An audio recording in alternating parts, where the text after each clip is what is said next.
Snackable, a few-minute podcast from Self-Access Center and VR Lab, Campus YMX Ecatepec. Have you ever wondered how many times you open the fridge a day, hoping to find something tasty and quick to eat? Picture how your English will be if you ate it in bites. Keep it simple, keep it short, keep it. Snackable, a place where broken English is welcome.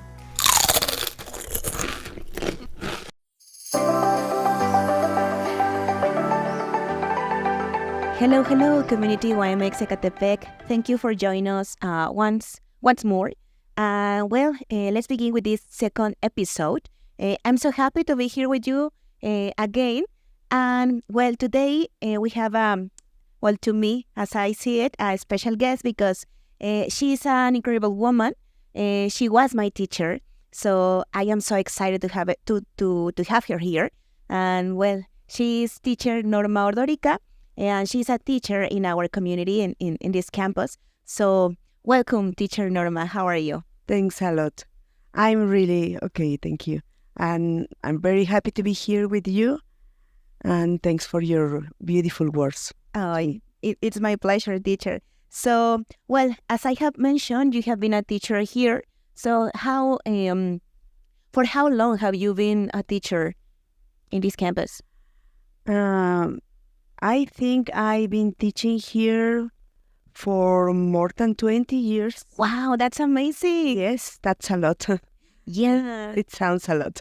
And I think that you have, you have faced these changes in the generations of students and the attitudes and behavior and so on, right? So, in a few, we are going to talk about a bit. But, anyways, teacher, thank you for being here. And I would like to start by asking you, when did you start learning English? Well, my first contact with English was in secondary school. There, I just learned basic vocabulary. And it wasn't until I finished university that I had the chance to study English properly. Yeah. Same here. I remember that my first classes of English was in junior high. And it was like, you have to repeat this word like many times as possible. And it was just vocabulary, but I think that teachers, because of the amount of students, may not pay enough attention to your needs or to learn this language in a very conscious way. So, yeah. Anyway. It was like this, yes. Yes. So, now, have you, or how has your experience learning English? Well, it's been so challenging considering I didn't get a formal preparation to teach, and I've had to learn some techniques on the road. But on the same time, it's brought me a lot of satisfaction. Every time I realize my students learn and improve their English knowledge. Yeah, I believe that, of course, there are always people more advanced that you are more professional and more ready to be on the field.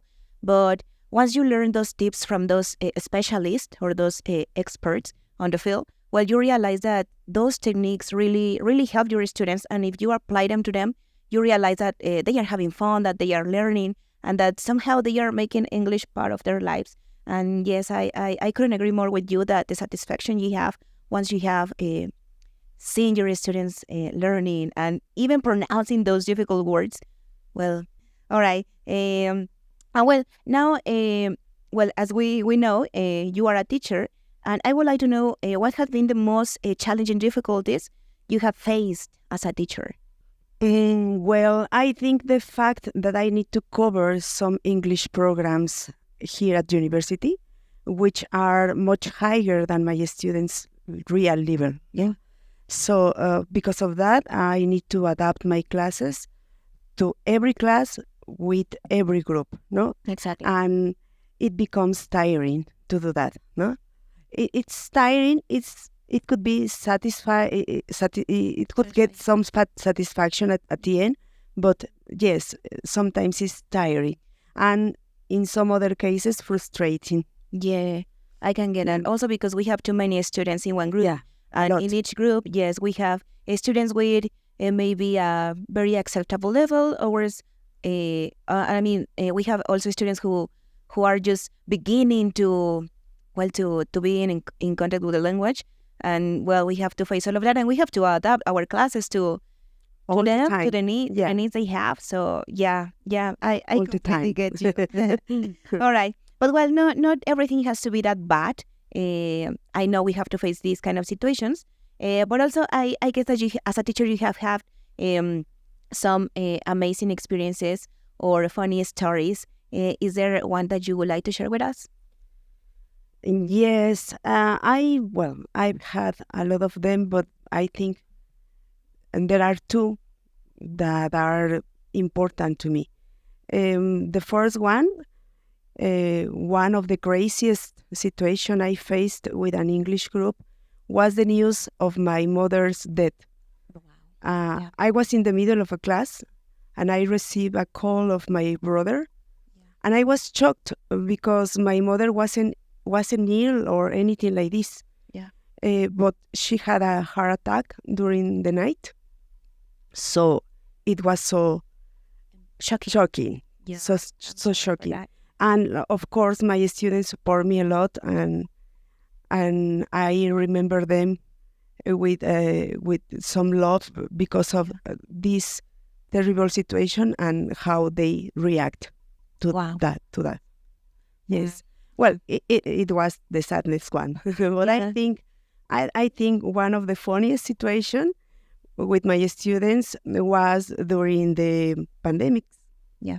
It was on October the 1st, and we were in an online class. My students had their cameras off, but suddenly I heard a Halloween song. I don't remember which one. And all the students turned at the same time, turned on their cameras, and they appeared wearing ghost costumes and sunglasses, and they started dancing in a funny way, no? Yeah. And I ran immediately to take a white towel and sunglasses, and I joined the dance. The fun. Right. Yeah, That's amazing. yeah. I think they are the most significant important to me. Yeah. All right, yeah. I think that being a teacher, somehow makes you feel loved by your students as well. And you, of course, love them. No, Yes. Well, A lot. yeah, A lot. I know. And teacher Norma, finally, what is the thing that you love about being an English language teacher?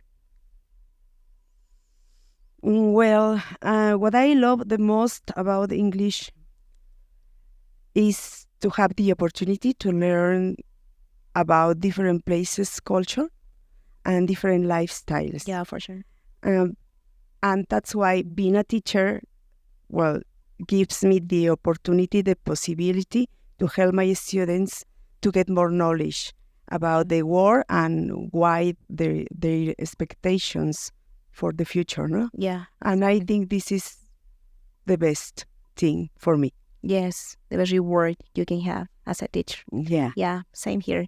Now that you were talking, when you were talking about the funny stories, I remember this expression, which is cock and bull story, which is, for example, when some student tells you, I didn't read my homework because my dog ate it.